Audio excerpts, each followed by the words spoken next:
We started out from Sitka, Alaska. We took the ferry to Skagway, and then from Skagway drove to Whitehorse. In Whitehorse, we picked up Justin and continued on to Carmacks. There were 4 of us. There were 6 of us to start with, but the ferry made us postpone the trip a week, and the 2 others couldn't push it back that far.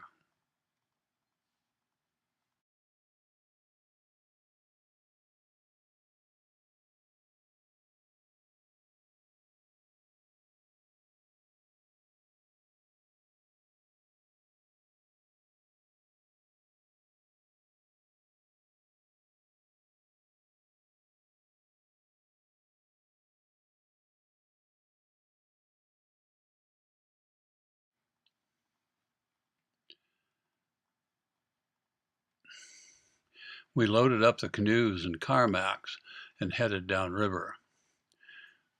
A short ways out of Carmacks is Five Finger Rapids, where many canoeists and gold rushers lost all their gear. We didn't want to do that, so we rafted the canoes together with poles that we cut on the bank. We camped at Cancham Creek.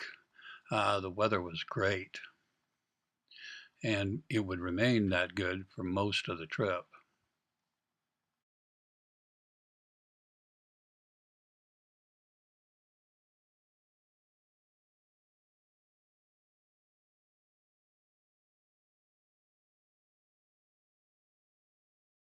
Out over here.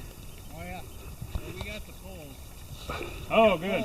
We'll let you decide whether or not we've got 2 good poles. You on the far side of them. Oh wait, no, there's a stream, but we'll go to the near side.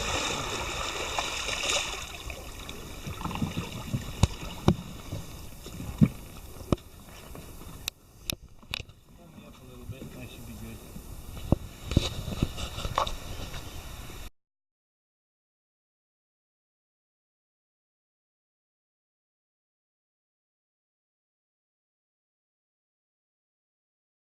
There were more people at Fort Selkirk than I'd ever seen before.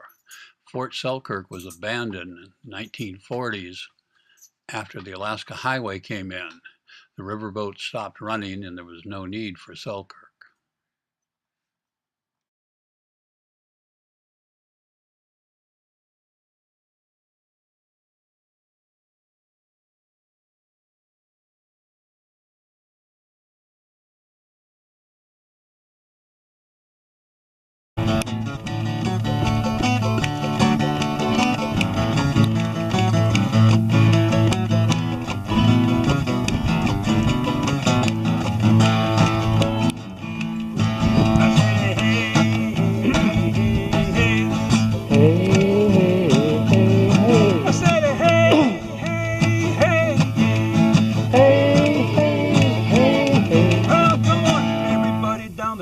Street. I listen to the music of the Dixieland beat. Well, the honeysuckle's blooming on the honeysuckle vine. Oh, there's a moving there all the time. Like all the rich moss hanging from an old creek. Down the Mississippi, down to New Orleans, I said, hey.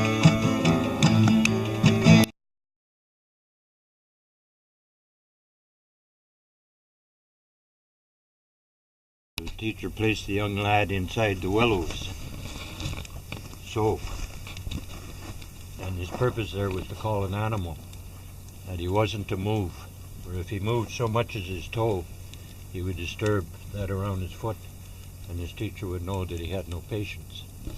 So the teacher went on down the lake.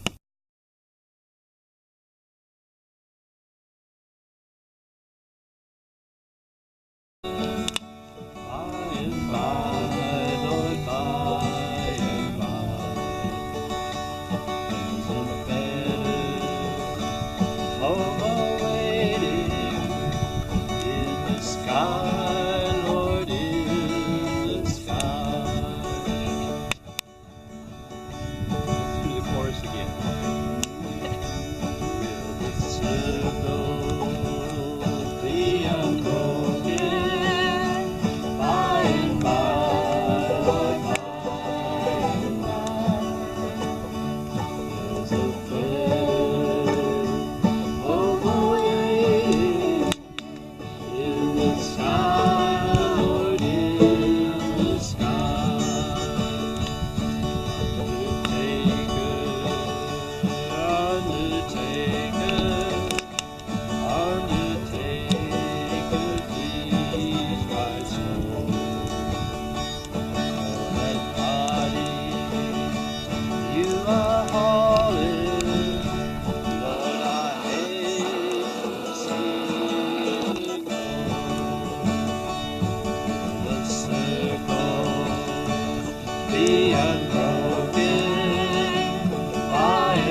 The lower part of the river is more social compared to the upper part. More people join it at Hootalinqua and Carmacks, and you run into more groups. Sometimes it was hard to find camping spaces. Several times we camped with other groups. I think only 2 nights were spent camping by ourselves.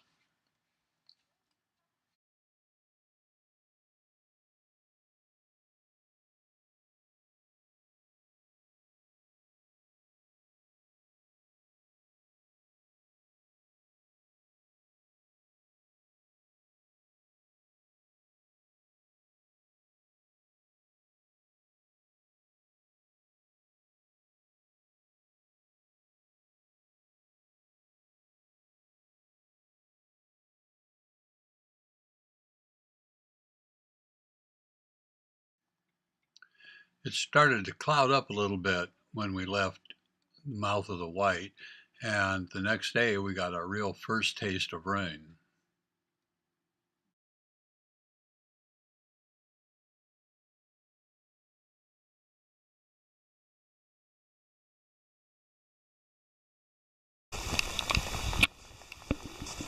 Okay, Justin, I'd like you to tell the folks at home how much fun you're having. Good times out here in the thunderstorms. Right? And there's nothing like waiting out a thunderstorm in the brush. That's right.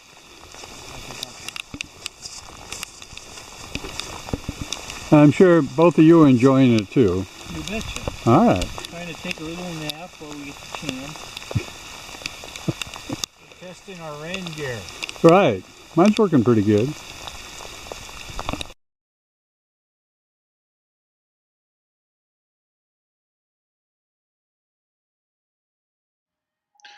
While camped on an island out of Dawson, we met Gerard, who was originally from France. He was a deputy Canadian Fish and Game officer. He didn't have the power to arrest. He mainly helped them and acted as a PR person.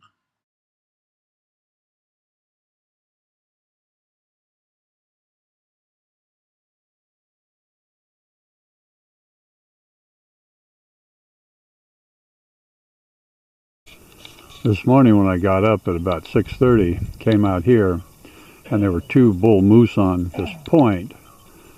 They swam across the 60 mile right there and then trotted along the shoreline and then off into the brush. And unfortunately, never saw them again.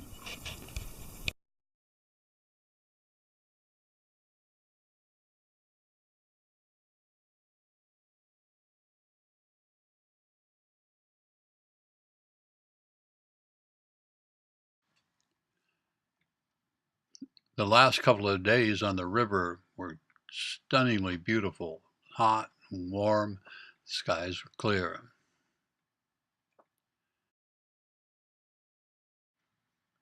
We'd intended to camp at Galena Creek, but they wanted too much money. They had a box outside, and we just couldn't bring ourselves to pay that much money for a spot of grass. So we camped on an island not far above Dawson. This gave Justin a chance to see Dawson before he had to leave the following day.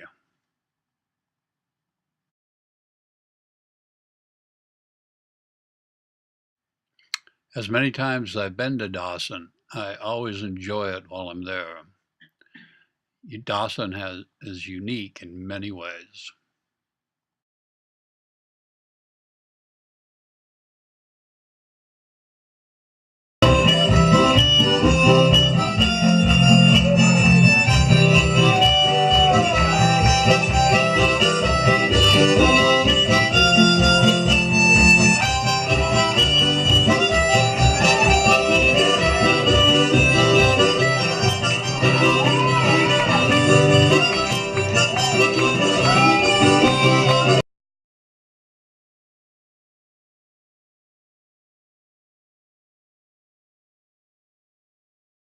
Justin and I got on the bus in Dawson.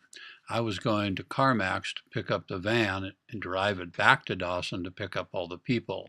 He was continuing on to Whitehorse. We then drove up the Dempster. The Dempster goes all the way to the Arctic Circle.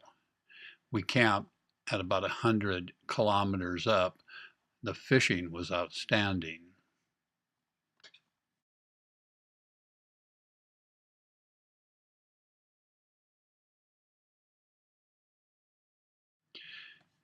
Each trip is unique. This one is unique in that the weather was so good, there were few bugs, and it was unique and important because I got to share it with my oldest son, Justin.